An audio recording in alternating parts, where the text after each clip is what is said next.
My name is Omar Khan. I'm an Executive Director and Portfolio Manager at Freehold Investment Management. Freehold, we're a privately owned real estate and infrastructure manager. We manage just over $500 million on behalf of private wealth groups and small institutions, and we've been doing so for 10 plus years. We primarily focus on capital preservation and generating sustainable returns from tangible assets. That's primarily Australian real estate and infrastructure. In terms of ownership, we're owned by management, majority owned by management, and have a significant investor or shareholder in Alcyon Group. In the current environment, where term deposit rates are sub 1%, ASX-listed entities are facing significant earnings pressure, which naturally flows through to dividends. There's been considerable cap rate compression, and which naturally leads to tightening of income yields or property yields. Investors are looking out for alternative options to generate regular income streams whilst also giving them some capital stability. In the current environment, real estate debt or debt or financing secured by Australian real estate and primarily across the East Coast offers such opportunity.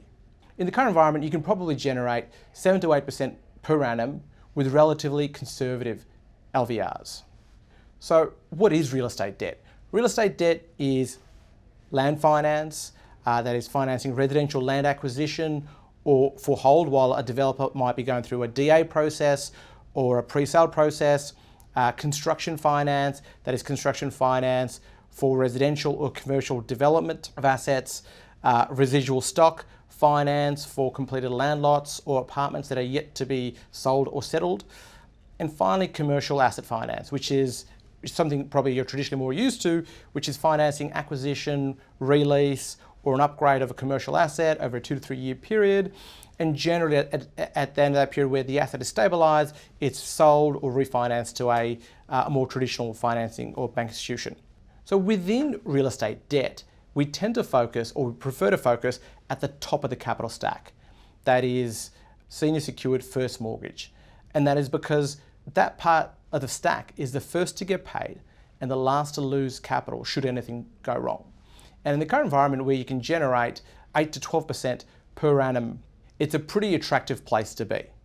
And if you look at our current portfolio where our weighted LVR is circa 54%, we could afford for land values to drop by greater than 45% before we would lose any principal in any of our deals across our portfolio. Naturally, if you go further down the capital stack, that is in mezzanine or equity, there are higher returns on offer, but with that also comes a commensurate risk. So we prefer to sit at the top of the stack where have the highest degree of security, and we believe on a risk-adjusted basis are very attractive returns in the current environment. So why is this opportunity available? Primarily because banks are reducing funding to the real estate sector across Australia. Now this started back in the GFC and has certainly increased into the pressure from APRA, the Australian banking regulator, has certainly increased for banks to reduce their exposure to real estate broadly, but also specifically real estate residential development. What this has meant is that there's a significant gap in the market, and we focus in the mid end of the market in that $10 to $70 million deal size that is underserviced. And the displacement in funding has allowed groups like us, non-banks, to increase their share to residential lending.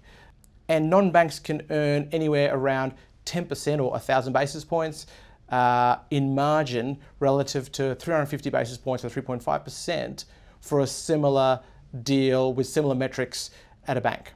And certainly this is full recourse lending environment, so it affords the same style of comfort to investors. And if you look at real estate debt exposure or residential real estate debt exposure across banks in Australia, what you'll observe is that they started reducing exposure around the GFC, and then they started increasing exposure back end of 2013, and again reducing exposure around the back end of 2016. And we've seen public announcements from APRA around that late 2016 for banks to reduce exposure to residential development debt. And if you look at the data, there's a sharp decline in exposure, and we believe the trend is expected to continue through the COVID-19 experience. All that means it creates more opportunity for non-banks like us. Overall, we believe that the non-bank sector Australia-wide probably represents about a $40 billion opportunity. In terms of the real estate debt market, we segment the market into three buckets: small, medium and large. On the small side, typically loan sizes of $2 million to $7.5 million, typical development size of sub $10 million. But what that sector probably lacks is significant track record, sponsor governance, sophistication and maturity.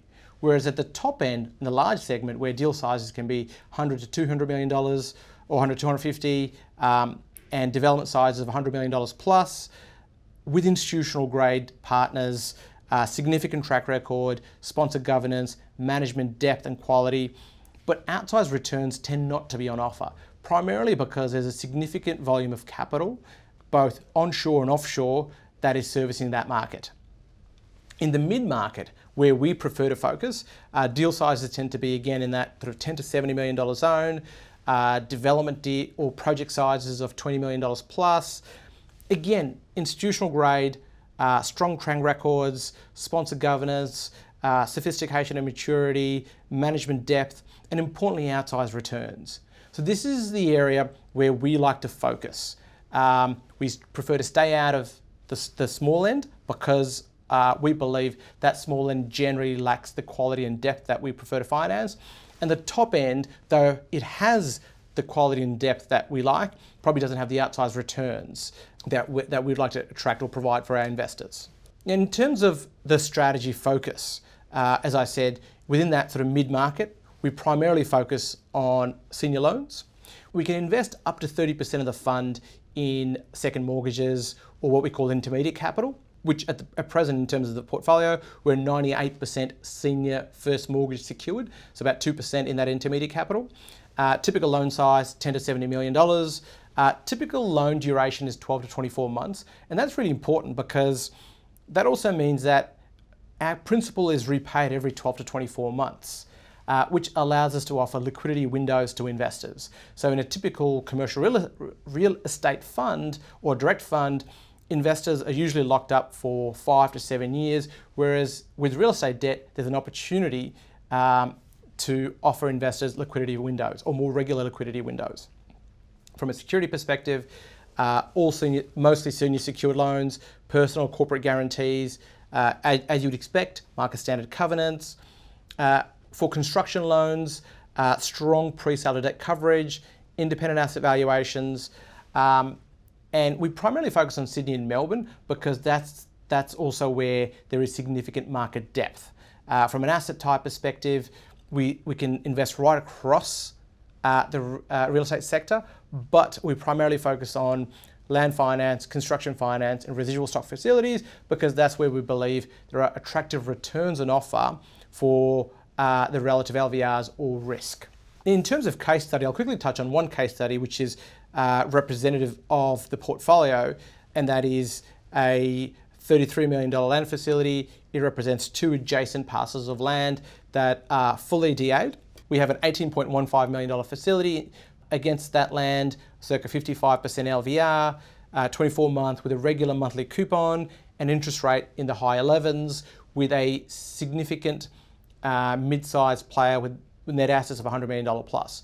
And if you look at that, you think high quality sponsor, high attractive gross returns, fully and conservatively secured against land that already has a DA. Now this is typical of what we find in the portfolio and also the quality that we'd prefer to focus on. Finally, in terms of returns, the fund has generated 8.63% per annum since inception. We've provided or distributed each month except for the very first month of the fund's operation.